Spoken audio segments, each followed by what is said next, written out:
بسم اللہ الرحمن الرحیم۔ آج کے اس اہم پرجوش اور تاریخی ریلی اور احتجاج میں شامل میرے سیاسی اکابرین، خصوصاً پشتونخوا ملی عوامی پارٹی کے قادر آغا صاحب، میری دوسری ایسوسی ایشن کے نمائندے حاجی قاسم صاحب سیسا کے صدر، اٹیچ ڈپارٹمنٹ کے ہمارے عبداللہ خان درانی صاحب، شمس اللہ کاکڑ صاحب،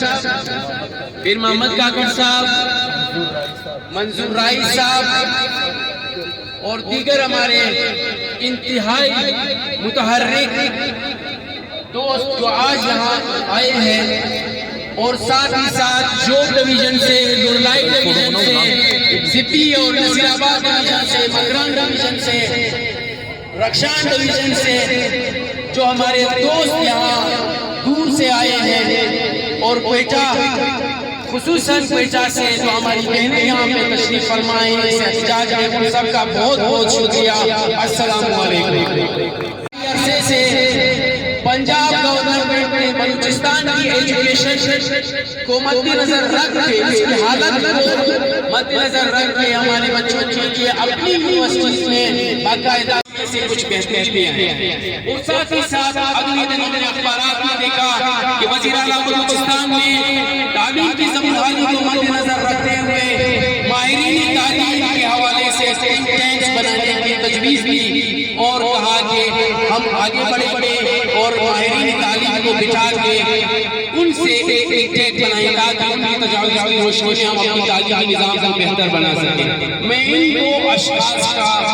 اس صوبے کے غریب بچوں کی ایجوکیشن کے حوالے سے جو ایک تشویش ہے، اس حوالے سے میں ان کا شکریہ ادا کرتا ہوں۔ اور پھر ہم نے اسی تناظر میں پریس کانفرنس کیا، ہم نے اپنی گزارشات کی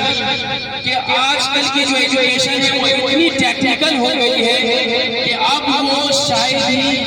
کسی انتظامی افیسر سے اس کو مینیج کرنا اس کے بس میں ہو۔ اب بی ایس پروگرام ہے، ایک زمانے میں بی اے بی سی تھا، اب بی ایس ہے، بی ایس ٹوٹلی ٹیکنیکل ہے، اور اس کے اندر جو پیچیدگیاں ہیں ان کو کوئی بیروکریٹ اتنا نہیں سمجھتا جتنا ایک ماہر تعلیم سمجھتا ہے۔ تو ہماری تجویز یہ ہے کہ بجائے کہ آپ ماہر تعلیم کے حوالے سے ٹینکس بنائیں، بجائے کہ آپ ماہر تعلیم سے تجاویز لیں، ہماری یہ گزارش ہے دستبستہ کہ آپ ایجوکیشن کو ماہرین تعلیم کے حوالے کر دیں تاکہ وہ ہم دنیا کے ساتھ آگے بڑھ سکے اور اپنی نسلوں کو صحیح طریقے سے باشعور اور مہذب شہری بنا سکے اور اپنی سوسائٹی کو ہیومن ریسورس دے سکے۔ لیکن اس پریس کانفرنس میں جو کچھ سوالات ہم سے پوچھے گئے، ہم نے ان سوالات کی تناظر میں کچھ جوابات دیے کہ آیا یہ کیسے ممکن ہے کہ میرے لیکچرر کی جو تنخواہ ہے وہ عدالت عالیہ کے چوکیدار سے کم ہو، اور پھر آپ ایکسپیکٹ کرتے ہیں کہ وہ آکسفورڈ جیسے پروفیسر کی طرح آپ کو رزلٹ دے؟ یہ ممکن نہیں ہے۔ اسی طرح ہماری پروموشن اتنی ڈیلے ہوتی ہے کہ ہم 14 سال بعد پروموٹ ہوتے ہیں۔ اسی تناظر میں پچھلے اتوار میں پی پی ایل اے کی جدوجہد سے ہمیں ٹائم اسکیل ملا، لیکن ہمارے لیکچررز کے لیے 2019 کے بعد تمام لیکچررز کے لیے ٹائم اسکیل کو ختم کر دیا گیا۔ ہم نے کہا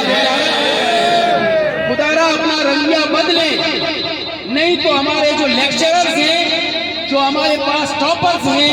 ہمارے پاس جو پوزیشن ہولڈرز ہیں، وہ پھر لیکچرر بننے کے لیے ہماری طرف نہیں آئیں گے۔ اور پھر یہ بھی بات ہم نے ثابت ہے، یہ بات ہم کر رہے ہیں کہ پچھلے دنوں میں سیکریٹریٹ کے اسسٹنٹ کا جو انٹری جو ٹیسٹ ہوئے تھے اس میں 250 لیکچررز اپیئر ہوئے، یعنی ہمارے جو لیکچرر 17 گریڈ میں ہیں وہ 16 گریڈ میں ٹیسٹ کے لیے بیٹھے ہوئے تھے۔ اس سے اور شرمندگی کا مقام کہاں سے لائیں گے آپ سوسائٹی کے لیے؟ اور پھر آپ بات کرتے ہیں شعور کی، آپ بات کرتے ہیں تعلیم کی، تو کیسے ممکن ہوگا؟ آپ کو ان لوگوں کو فائنینشلی ان کو آپ ہر حوالے سے فیسیلیٹیٹ کریں تاکہ آپ کی نسلوں کو ایجوکیٹ کریں اور